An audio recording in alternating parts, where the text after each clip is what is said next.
What's up, workforce? Brian here. Chris here. And today we're going to put in a spoiler warning right at the start of this video. We're talking patch 5.4 story spoilers, reactions. What were the key takeaway moments? If you guys missed it, yesterday we talked about all the gameplay stuff, all the things that we loved about 5.4 and what we're looking for and forward to here in January with the expansion of Boja. But today we're talking story. And this can be, if you haven't done it, click off this video now. Go away. Let's talk about the fights. Let's talk about Starlight. Let's talk about all of it. Let's talk about the story. All right. So, Chris, let's start with you. Where do you want to start? Do you want to start with Starlight or do you want to start with the main? Let's start the way we log in, man. Main story. Always main story first. MSQ all the way down and then Starlight. What's your takeaway? What do you think of the story with 5.4? Back on the source. So, first of all, Lunar Bahamut Mount has to be a thing. Right? Like, has to be a thing. Very, very cool. I appreciate that we have a villain that's really simple. I don't want all villains to be simple. I like when a heel has like a cause and stuff, but there is something nice about like at the end of an expansion, since this person's not going to have likely a long arc, right? We're going to meet them and then we're going to kill them. It's nice to know that I'm not going to go, but I wasn't done hearing what they had to say. It's like, no. He said, I don't really have a lot to say. Just come kill me. We're like, yeah, okay, let's do that. Yeah, Fandango. Fandango. His thing is like, you can't reason with me. I have no reason. I just want to end everything and thus end myself. Like that is his 100% goal. Assuming that there's not some like deep aspect over here that it's like turns out I don't know. But it's that you're right. Like him being a villain that is just 100% focusing on destruction. One note.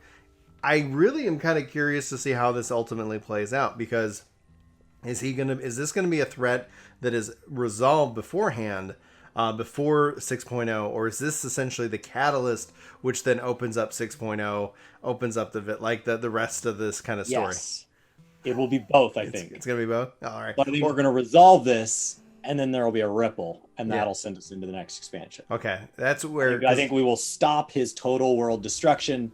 And in the process, something else will slip out, right? Because he's being a pawn. So there's something bigger going on. What did you think of the towers? The towers and the zombification of, I guess, people who go near the towers or something like that? What do you think about that? It's a big departure. We haven't had a zombie expansion. I don't know. It would have fit so perfectly with Halloween. Around like Hallows Eve, right? October. Yeah. So like, part of me was like, well, maybe they were just playing into the Halloween aspect, but this is the beginning of our 6.0 hype. So I think that this is something that starts to cue in the ability to like maybe start fighting against people we wouldn't fight against otherwise. Mm-hmm. So if we have like one note allies, we get a chance to, maybe they've been kind of taken over by this, and we have a chance to kill people we wouldn't want to kill. What did you think of everything going on in Limsa? So I thought that was something a long time coming. As a 1.0 player, to kind of come back and then see the cat, like a lot of those characters, like a lot of that story has been put on hold, right? So we talked about this a little right after you cleared that part. Yeah. And I think we both wish he'd taken the shot. Yeah, so then into the Titan aspect, right? So I put it up on Game Club, kind of my reaction to that, and it's just Merowib is the Banff of 2020. Such a great character.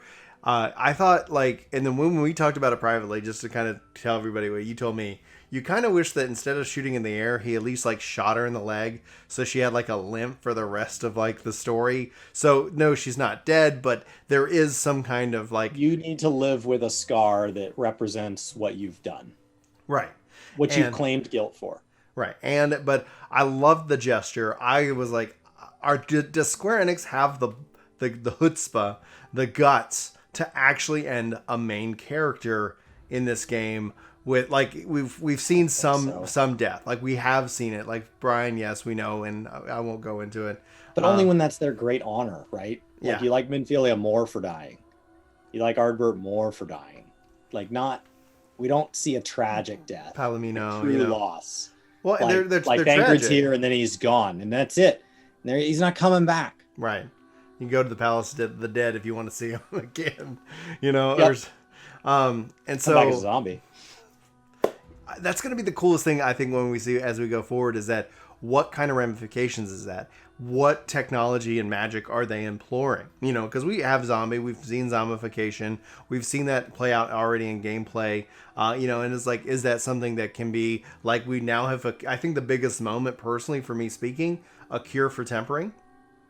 That in and of itself is wild, because this entire time, it's so funny. What's the cure? We got to kill them. Like, that's the cure. We're just going to kill them. And then it's like, now here we are years later. And like Alizé's like, you know what? I think I'm going to go try to find a cure for tempering. Everybody's like, okay, it's about time somebody thought of that. You know, it was just, obviously I lore experts and we like, of course there was trials and people looked into it, but they could never, you know, figure it out. But obviously coming up with a cure for tempering, massive, I think, altering shift, right? One of the biggest threats the primals have posed on the entire game and the world itself is the fact that they just enslave people to their will. Like, you lose that. And then the explanation of how it happened, how it would... How's Heidelin going to feel about this?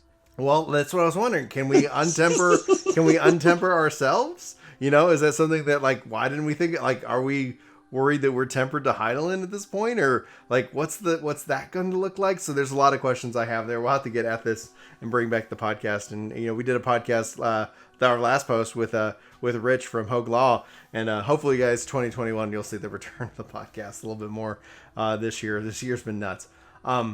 But I still say that I think the biggest beat, you know, is the fact that we have a cure for tempering. That is I think a shift in the geopolitical structure of the game and the threats these pose, because all of a sudden, like, summoning isn't as big of a threat anymore. Obviously, the cure for tempering is still costly. It takes a lot. Like, it takes a lot of aether. There's like that was felt through the fight, you know, in that case of how we had to get it done.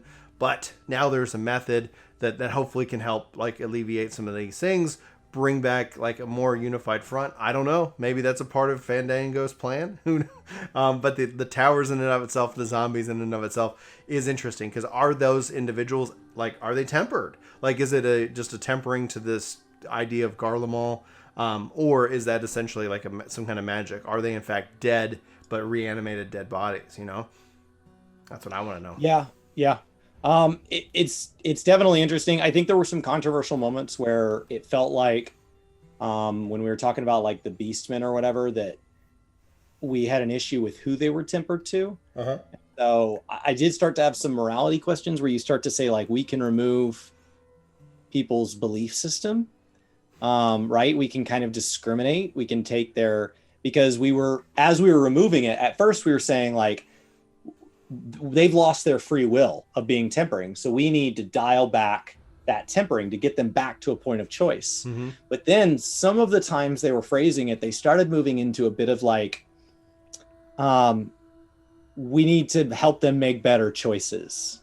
And, like, that starts to get a lot more iffy for me. Believe in our gods, not in your gods. Yes. Your gods who we have to fight and kill, and our gods who we've never seen.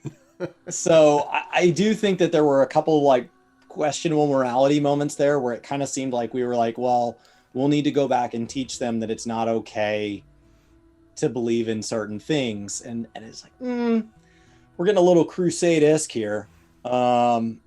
We're going to go around and help people come to our version of free will.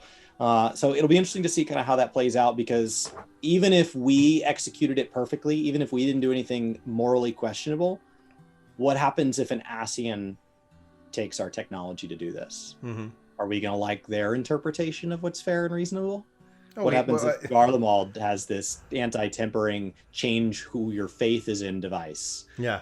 You know, like their version of fair and reasonable. Like, I think that we're heading down a dangerous road, so I'm excited to see how far we go down it. I wasn't always thrilled to be on our side. Like, there were times I looked at the dialogue options and I was like, no, this isn't. No, I have other questions. So, yeah. What about Sorrows Over Lit? You want to talk about tragedy and stuff that is hard to deal with? Oh my gosh. So this whole time, sadness. you're like wondering like what's going on, and it turns out like obviously with I'm gonna say Black Wolf, with his Gaius. children. Yeah, Gaius. Thank you. I was like, why am I drawing a blank? That they're doing it. I would have helped Brian with a lore question. It's not a lore question. Just I'm you know what I'm saying. I know what you're saying. With his children following the example of their father, and just the sheer evil and sadistic nature of, was it like Varus or Varus or Varen? Yeah. The V guy, Varus von Vuga Vuga.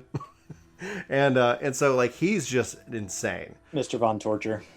Yeah. I do push-ups and drink milk. Well, and it's obviously very Third Reich. Exotic milk. It's obviously very Third Reich, in terms of like, it's like we're the pure race, we are the true race, everything else. Like it's the dehumanization of it. So he's really got that power trip. He's a beauty. Like for him, like probably from his perspective is that, yeah, these people, they're not people. They're just things. And they're just, I can use them and dispose of them or whatever. They're just, either objects or tools. It should be so lucky to be a tool of mine. Yeah. And so in this regards that like, but that guy is nuts, and there's got it like, and then obviously like with the kids, like the reason why they're a part of this is to help. They want to get empowered. They're part of the program because he's going to put somebody else there, but they'd rather that be them and then them have the power of the weapons and then be able to use that against him. And so it's like, okay, so this is. I didn't think that all the way through though, because he can just over meld them or whatever, and then yeah. Mm-hmm. Their plan's a little naive. It had some holes in it from the start. Yeah, and well, obviously, and now I like the gesture of the brother putting her in jail, and so that at least the father and daughter are reunited. I'm hoping that we can save the last brother. I'm hoping that we can save him. I don't know if that's going to be the case. I don't know if this is a tragedy, but honestly, the way that this would go, that I would really appreciate it, is that if it comes down to Gaius and his son, that it's Gaius it makes the ultimate sacrifice over, and saves him. Like, I think that would be something that would be a real fitting end and redemption arc for Gaius, because you still even see the distrust. You still see like the weight that he carries, the sin that he carries, and I don't think he wants to live happily ever after. I think this is a one-way trip for him. Mm-hmm. He's not going to redemption and back. This is his redemption, atonement to the death. Atonement to the death. And that's where it's like, that would, I think, be a really good story arc for him as a character, as one that was defeated, rose up with the mission, and then essentially, especially when family it's put on the line, is the guy. Now, I would say this could have been an animation issue or an acting issue. I just thought his reuniting with his daughter wasn't very like spectacle. Like, if she shows up, okay, if she's feeling better, and Gaius is just like immediately jumping into the questions, as opposed to like, oh, I'm glad you're safe, or like embracing or something like that. Like, I was expecting something along those. I think he was never good at being a warm father. Maybe, yeah. So I think that's just, if we're going to read into that, I think that's more of a coping mechanism. Mm-hmm. I think you just immediately want to move to the next thing. I don't want to stop and think about what this means. I don't want to stop and think about what I've done to this person and what reuniting means. Like, I don't want to do any of that. I just want to, like, let's just keep it moving, because if we stop, like, we're not ever going to get going again. Yeah. It's a dark storyline. It's dark. Yeah, I mean, it's called Sorrows Were Lit. I don't like MSQ was like, zombies, things are burning, there's almost going to be like a fun to killing them, and then there's this like Sorrows Were Lit, where like exotic milk drinking push-up guy is going to come and just be awful, and then we're not going to feel good about anything that happens, and odds are somebody good is going to have to die for this to come to an end, so we're going to have more tragedy before this is over. It's like, this is so dark. And then Boja, we're off in like a civil war, and so then what do we get? We get Starlight Festival. It should be bright and cheery, and Starlight Festival is COVID, and the guy can't spend money. Money can't buy the medicine. Money can't buy the medicine. That's what they said. He's sick because even money can't buy it. You go to the pharmacist says, I can't take your money. We don't have any. And then the really rich guy goes, I can get some. And it's like, well, that's really great. I like that the rich guy can suddenly procure medicine. Turns out you just weren't wealthy enough. And they try to present that as a victory. Like, isn't that great that he jumped this guy to the front of the line in this medicinal shortage? Yeah, I think it a little too close to home. Right? Oh, it turns out rich and famous people get to live a little differently. I didn't need that, Square. I'm doing fine, thank you. I've been in my house since February. Come on. I like that they had, obviously we didn't get our Halloween event. When you look at this patch, was originally going to be that there were Halloween pumpkins scattered around as a part of the, I was like, okay, I appreciate that. Like, it's kind of like, yeah, you know, and this year definitely hasn't gone right. The all in all, like, yeah, it's Shadowbringers. It's the dark expansion. Maybe the next, dark. Maybe the next one's going to be like, you know, like boom, you know, bright and cheery. I think the, any other story beats before we go talk about Eden? No, Sarzalwit's tragic. Starlight's tragic. Ends in an awesome mount. Clear it. Do it. Don't read into it too much because it's awful. Here's a worthless trinket box with magic prisms in it. By the way, you're about to be very reminded of your real life. And then we move into Eden. Yeah. We're off growing the garden. We're finishing things up. I thought this book was closing. I don't know why, because I knew we had multiple bosses still to go, but I was like, yeah, we wrapped that up. Everything's wrapping up. We're done. It's like, no, there's a lot more here. Yeah, I liked, obviously, the relationship and the fact that we learn Gaia is an Ascian, that you have that, and then her and I forget his name, but together they joined and made, like, Milfred. I'm so bad with names today. Man, what is up with my brain? I don't remember that one, but I did think it really showed off Ginger's naiveness. Because Reen was like saying like, you know, it's okay. Like, I'll forgive you no matter what. We'll trust you always. And it's like, are you listening? Like, we can't. Yeah. And it's like, but you love us. And it's like, no. Her of the last this much loves us, but she deserves to have a chance. Gaia deserves to have a chance to be all of Gaia. And the majority of Gaia is Ascian. Yeah. So like, you don't get to say, but for the last 2 hours when you were in amnesia, we were great, right? It's like, no. What if she likes being an Ascian? Doesn't she deserve that right to go pursue that? Yeah, I agree. I think that I really appreciated this final beat and how it kind of culminated with the bosses of going back to the, you know, we had to image the Cloud of Darkness, but going into then the final fight, the one that Ardbert had to take down the Shadow Beast, the Shadowfang, and then going into where it's they join into the Ascian Prime, and then I love that the entire piece of this is voice acted. So when you look at this versus like Omega, like I always was like, Omega was weird because we're having these big trials and they're voice acted and it's so great. And then Omega, it's just, there's no voice acting. But then you go into this and it's like you hear Reen talking, you hear Gaia talking, you hear Ascian, Crush guy, like, he's talking, I'm her protector, and their relationship and he, like, where he's coming from. And then it culminates obviously with Eden, Eden's Promise, which I honestly like the fight. We talked about that in our other video, but I still can't help but get around just the design of the boss. It looks like it's got a lot of boobs. There's like little, like it's the thighs are like little atlases holding things up. It's all over the place. Yeah, it's just nuts. It's chaos.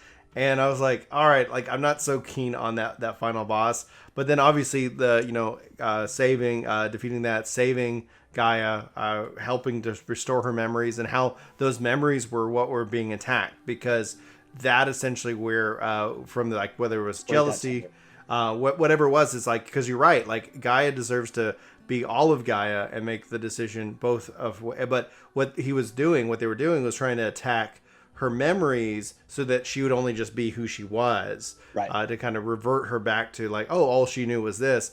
And I thought that was a really interesting take on the whole story, and how she was originally the one who was supposed to be, La Habrea, like doing what La Habrea was doing. And it's like, oh, that was interesting. And then La Habrea took over, or Litibus or something like that. I'm butchering the story in a way. Yeah, it was a really nice last fight, in the same way that the Elidibus scenario was a really nice world tour to wrap up the 5-3 Shadowbringers stuff. This was a really nice wrap-up fight. We talked yesterday, today, whatever time means, in the previous video about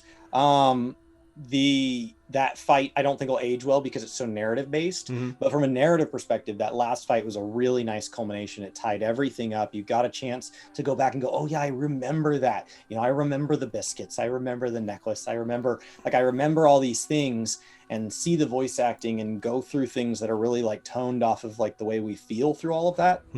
The music through those 4 fights was awesome. I did think there was something odd about like Reen having like dark tortured Thancred without a shirt on, as like, how do you imagine Thancred? And it's like, oh, dark steamy man here. So that was a little like, oh, is that what you think of him?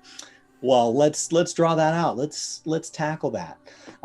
So I liked it. I think that the very end got a little cheesy for me. You zone out of the last boss, and then it wrapped up for how much we just tackled. It was a little too neat of a like, ha ha ha ha, we can drive together across the desert. Like, it got a little too neat of a bow for me, but I guess it needs to, because this is my question for you. Like, we just did all of that. And we just opened up a whole can of worms with it. She might be an Ascian, which might give her the ability to come visit us, because she might be able to jump across worlds. Like, is that why we did all that? Because otherwise we just built out a whole story for a world we're leaving in like 6 months. We already technically left it, because all of the 5-4 stuff was still all back on the source. Yeah. You know, it's like everybody's been restored. Everybody's back over here. The first is like, good luck, guys. We're out of here. Dongos is over here. Yeah, we're back. We're back. And then, yet there's this whole new thing opening on the first. Why did we open all that up? But all in all, I really appreciate the story. Like, I can't wait to see where this goes, especially with Lunar Bahamut. That's something really exciting. I'm surprised they didn't call him Neo Bahamut. I think that would have been more fanfare. But Lunar, I'll take it. You know, let's go. Let's figure what this is about, and let's see what happens. And it's that, and then obviously with Xenos, like, I'm just kind of curious to see what that's building up to. Now he's on a mission to go find a new weapon, and okay, cool. Like, I hope they don't just toss him in as a It felt like he was going to go out and do his Heavenward Fates. Like, we'd see Xenos looking for group. That would be so funny if you just see him running around like doing Heavenward Fates. Help you with some fates. Got to get my relic. Oh, that would be so classic. That'd be perfect. Anyway, Chris, you got any final thoughts before we wrap up our impressions video? No, I really enjoyed it. I think that it of course gave us the kind of cliffhanger we need. If you think through the original plan for this, if you have anything about it that didn't feel good, if you think that this was supposed to release going into Halloween, Dungeon makes more sense. Zombies makes more sense. Everything feels really good. Music choices makes more sense. And then you imagine that that's right before the first Fan Fest. And so this was all meant to be this cliffhanger that goes into the title reveal at North American Fan Fest, where we get the initial glimpses, which is then supposed to carry us into Fan Fest Part 2, 3, and 5.5. And so this is meant to be the beginning of that building cycle. So I will say it did feel a little like we drove off the end of a cliff, because it left this huge cliffhanger, but there isn't a Fan Fest for several months. Yeah. The patch is off schedule. Like, so it does feel, it felt like they were like, hold your breath. Like, do it. Hold your breath. We'll catch you. And like, don't hold your breath, guys. Like, we have a long time between now and any resolution to what we just saw. Absolutely.